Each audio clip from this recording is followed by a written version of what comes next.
Hello, Box 23-2, attention Tower 79. 1910 Swamp Road off Fountain Circle, Hudson Farm Apartments. Couriers responding on Box 1926 to East Oakland Avenue and South Main Street. Exception of engine 19 recall.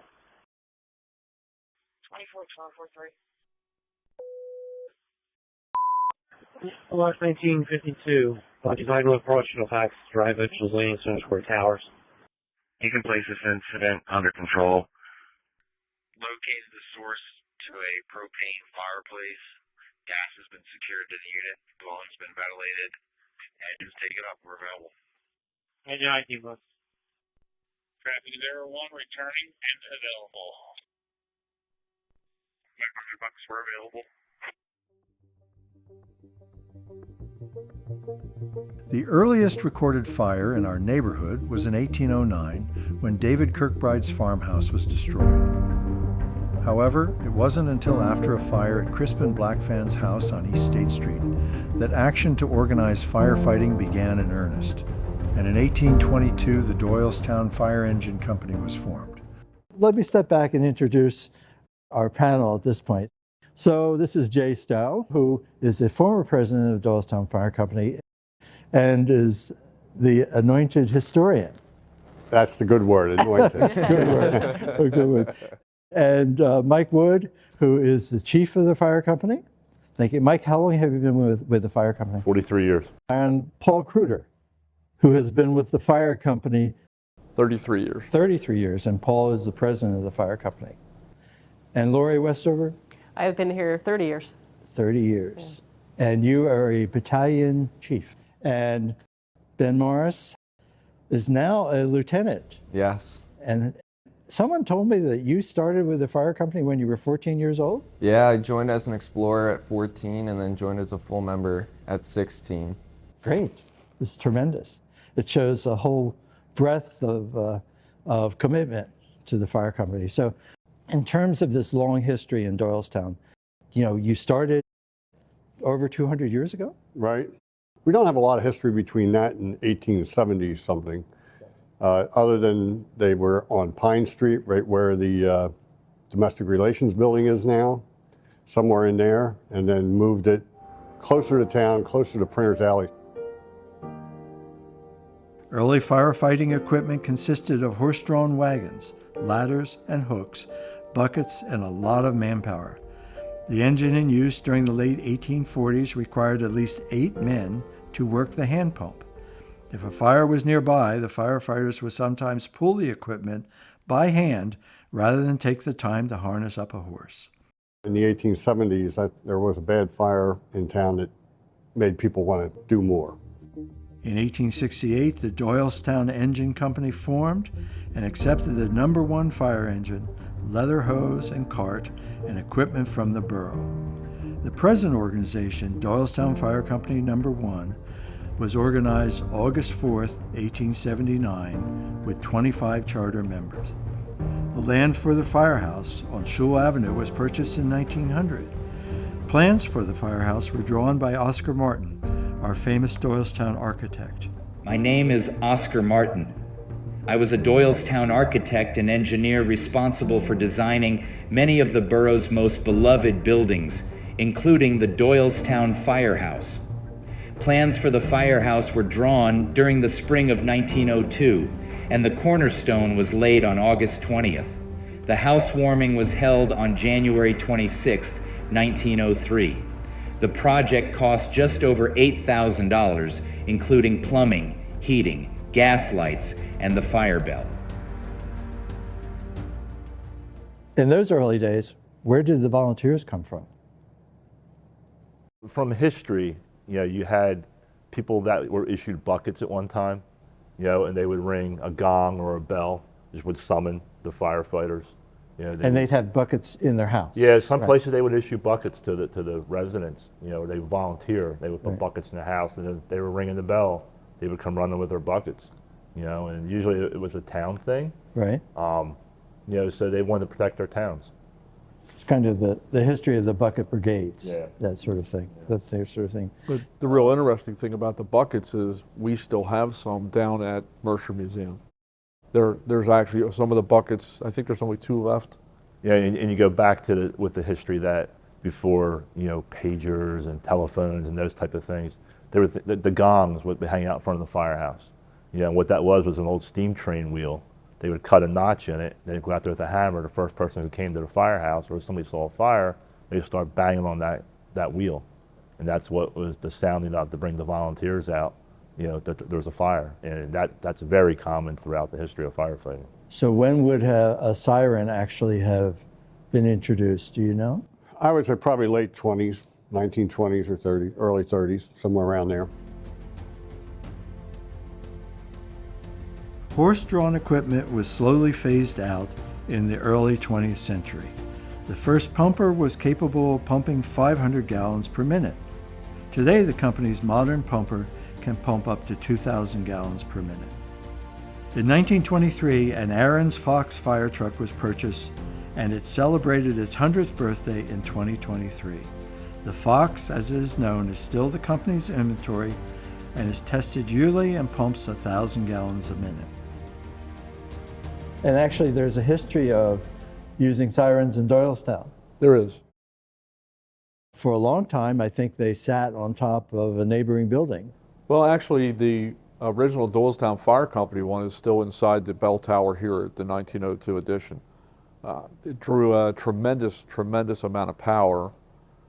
If you were in the firehouse and the fire went off, the lights would all dim, and you could hear that siren pretty far away. So it's somewhere near where actually the bell is. Yeah, yes, above Above us. Wow. And then we progressed, and yes, the county allowed us to use 50 North Main Street for a siren for several years, and then that property was sold, and now it's on top of the old courthouse, the new administration building. What kind of training took place for very early firefighters? Did they have any training? Well, Doylestown Fire Company was instrumental, very instrumental in the county fire school or academy being set up back in the 60s. I forget, our chief at the time, Joe Howe and Art Smell, and surrounding chiefs had worked with the county and helped get that set up and worked. I don't think before that there was any place to train. I mean, I'm sure they held classes here and there, but nothing, no formal schooling like we have. In 1950, the Ladies Auxiliary of the Doylestown Fire Company was formed to financially assist and support the fire company. Their fundraising activities include the yearly pancake breakfast that we love so much, and in 1994, Ladies was dropped from the organizational name. Auxiliary operated a canteen step van from 1980 until 2018 that served meals at major fires and disaster scenes. Their purpose is to support the fire company. It used to be the ladies were supporting the men. There are some men in the auxiliary that also support the fire company. And when I say support, like if you come to our old timers nights, they take care of everybody there. Pancake Day, they work with us hand in hand and they support us. This is just really a support system to help us out to the best of, so we all function together. When it was started back then, it was because the women, the husbands worked for the firehouse, so the women would join the auxiliary, and it was a family thing up here. You had that, and so we used to have turkey dinners and pancake days for fundraisers, and you would have kids and wives and everybody working together. It was a family event to work here all weekend. In the late 1970s, Rose Reith became Doylestown's first female firefighter. She had been an active member of the auxiliary and decided to join the fire company. Chief Don Tilley was instrumental in getting Rose to join. Well, my dad was in Chalfont Fire Company over 60 years. I believe he made it to 62. He had gotten the Fireman of the Year award one time from Chalfont too, which was pretty neat. And I was always the tomboy he had out of 3 girls, and I thought the idea of fighting fires instead of just being an auxiliary, which was more exciting, plus my dad being in it, I just thought I'd try. I didn't get in it right away. I don't know what they do anymore, whether they still vote people in or you just join, but they used to have a voting system. And I tried 3 times. Don Tilley was chief at that point, and he was my mentor. And if it wouldn't have been for him, I probably would have gave up. But he just kept, building me up and saying, I'm not going to let you not try, and we'll get you in there. And they did. So I was a member finally after that. By the late 1980s, we had at least 4 or 5 female members, and that number continues to increase. As of 2025, there were 13 female firefighters. The women that have come before have overcome certain challenges, but that just opens the door and acceptance for the ones that come next. I just view it myself as doing the job just the same as Paul or Mike or Ben or Jay do, and it's something that I love and enjoy doing and strive to do the best that I can. One of the great things about having a great cross-section of volunteers, we as a team work together with every situation. So if we get to a call that like I've never seen before, but Jay may have seen, Lori's a scientist for J&J, and she has this great knowledge of chemicals and so forth. So when we have a hazmat, before she was an officer, we all leaned on Lori for her knowledge of chemicals and stuff. So we all look at each other for our knowledge of different things. And yeah, at the end of the day, if none of us have done it, we'll muddle through and we'll make it work for the safety and the betterment of the community. Ben, the training that takes place for firefighters, let's delve into some current kind of training that might be provided and what's involved in that. Yeah, so everybody starts with the Firefighter 1 course, which is 240 hours, takes roughly 5 to 6 months to complete, and you're in there 2 nights a week for either hands-on training or PowerPoint lectures or whatever it might be for that night. And then typically you're also there for an 8-hour day on either Saturday or Sunday. And that would be your weekly routine every week for, again, 5 or 6 months, learning whether it be how to cut open a roof to ventilate or how to stretch a hose line to go in and put water on the fire, how to put your gear on properly, how to do it efficiently.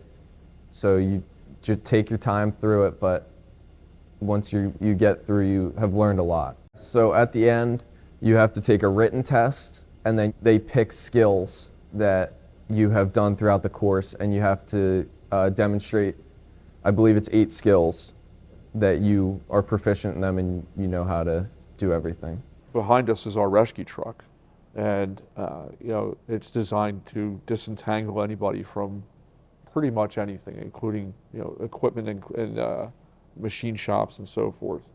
And that's more training that our guys do. We do as a whole. The more recent specialized trainings that we've gone through is swiftwater training. If we go back to looking what happened in Upper Make, swiftwater is something, as we build more and more here that we encounter in our coverage area. So we have about 15 of us now that are trained to swiftwater technician. Last weekend we upgraded that, and now our ice rescue technicians as well. So there's, again, more specialized training, more things that we, as building and the community changes, that we need to make sure that we're trained for. There are perhaps a number of famous fire incidents in our community.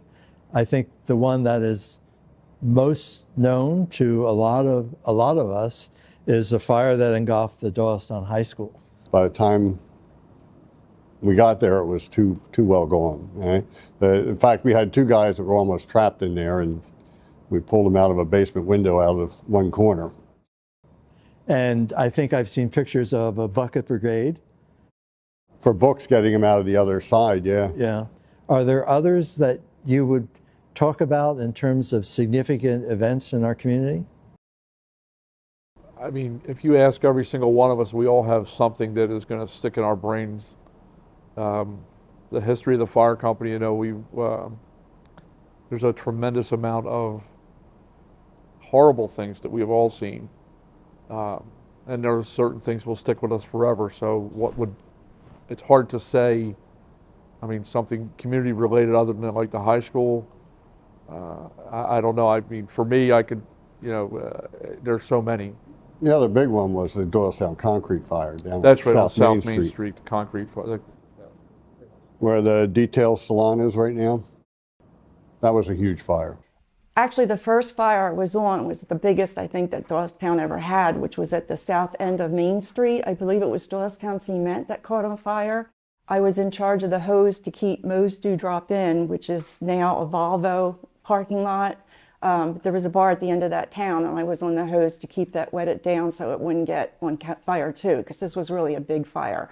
I don't remember how many companies came, but I was there all night, and I had to leave at 7:30 to go to my job.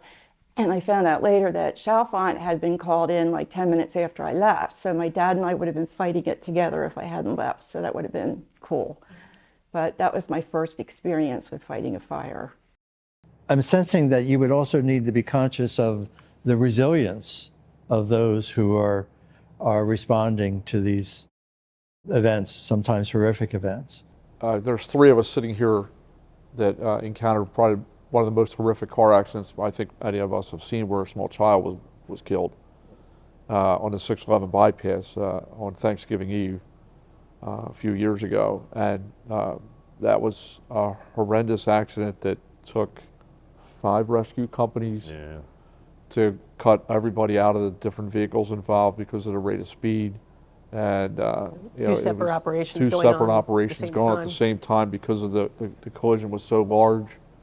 After the incident, we brought the county's crisis intervention team in to speak with our members. We were that concerned about our members, and we did lose a member who's not come back since then. Sometimes we see things that most people will never see in their life.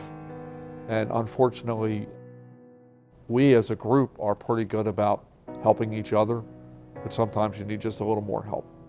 So we're cognizant of that. That week that accident happened, that was also the week that we had the Arbornite fire. So Thanksgiving week 2012, right, is always something that we'll all remember. Yeah. I think we had Arbornite, we had another building fire, we had also, that accident that week. So cumulatively, yeah, it was a lot. We've been to so many, it's like, yeah. There was the Arbornite fire, there was Hamilton Street down to Nicest planing mill. And when that burnt back in the early 80s. That was a huge fire. It was where all the, building trades got their lumber, right in the middle of town, up on Hamilton between Doyle and Union. And it was a whole block long, wide. So that was a long night. It's not only fires, it's the rescue part of it. We've had vehicle rescues. We've had cars when they track the trailers out on Swamp Road. People in predicaments where they got themselves. Cars on Lower State Road. We've had some pretty serious accidents here in the borough itself. Cars running in the buildings. So it's just not fire. What's burning in your house today, as opposed to what burnt in your house in 1970, gave you, 1970, you could get 4 to 5 minutes or 3 to 5 minutes to get out of your house. You're talking less than a minute now to get out of your house because of the chemicals that are burning in your stuff that you don't even know you have. Your couches are made out of plastic, paint's made out of plastic. And the chemicals, the fires burn hotter and faster inside your house. So we want people to have a plan. If you smell smoke, get out of your house. Just don't hesitate, just get out. And that's the most important thing that we see. You got to self-rescue yourself, because we're not going to be there in those first 3 minutes. It's just not possible for us to be there before your fire starts. We need to have you have to have a plan. Everybody, no matter what your age is, has to have a plan. As Doylestown grew, the Warden Road Station was established to be used as an efficient way to get people and equipment to various locations using the Route 611 and 202 bypasses. Doylestown Township on Warden Road, right on the other side of the bypass. That land was donated to us by Burpee and George Hart. The bypass cut their properties in half, and they gave us 5 acres, donated 5 acres to us.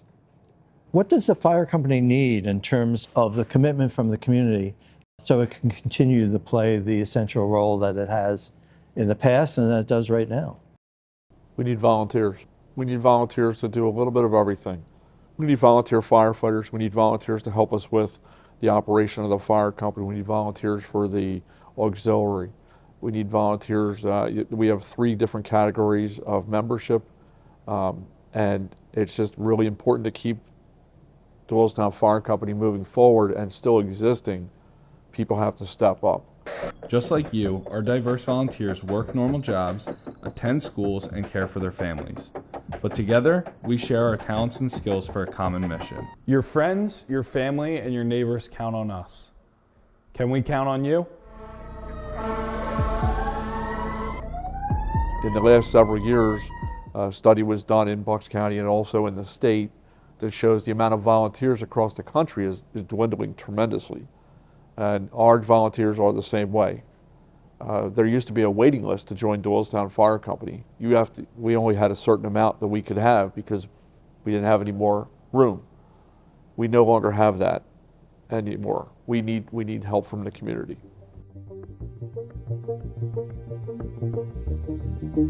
Firefighting and rescue work has become a family tradition with many of the volunteers. Today there are second, third, and a few fourth-generation members in the company. Membership is unlimited.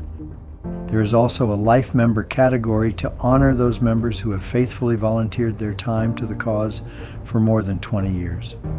In 2025, the total membership of some 111 unpaid volunteers, including active life and auxiliary members, stands ready to respond at a moment's notice any time of day or night in the proud tradition of American volunteerism. The commitment is very important because we have to sustain the fire company somehow. There's so many different options that we do have for folks to come in and join. Still volunteer. There's still volunteer. That's the difference. A couple hundred years later, it's still volunteers. And it takes a special kind of person to put, that time commitment together and volunteer for the community in this capacity. The fire company, as we all know, has played historically and currently a vital role in our community. And I've often said that Doylestown is an extraordinary community, and in part it is an extraordinary community because of the Doylestown Fire Company. So thank you all. Thank you for your service.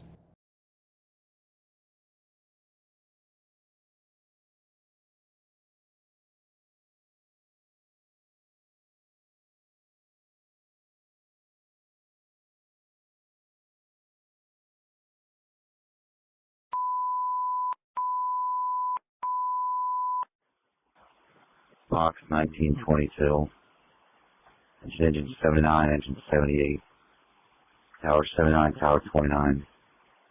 Fire 456 South Main Street, West Oakland Avenue, Taylor Avenue, Doylestown Historical Society. April 1. Box 23-2, attention tower 79. 56 South Main Street, West Oakland Avenue, Taylor Avenue, Doylestown Historical Society, Washington. Devastating fire at the Doylestown Historical Society building. Right now, there's important work being done to restore the building that stood the test of time. Yeah, it's been there for 2 centuries now, housing some of our nation's most treasured artifacts. The Doylestown Fire Company was on scene within 1 minute of the alarm at 5:27 a.m., making their way inside the building on Main Street. Their speedy response was integral to the mission of salvaging this piece of history. The construction of the building, a schoolhouse from the early 1800s, posed a challenge for firefighters this morning.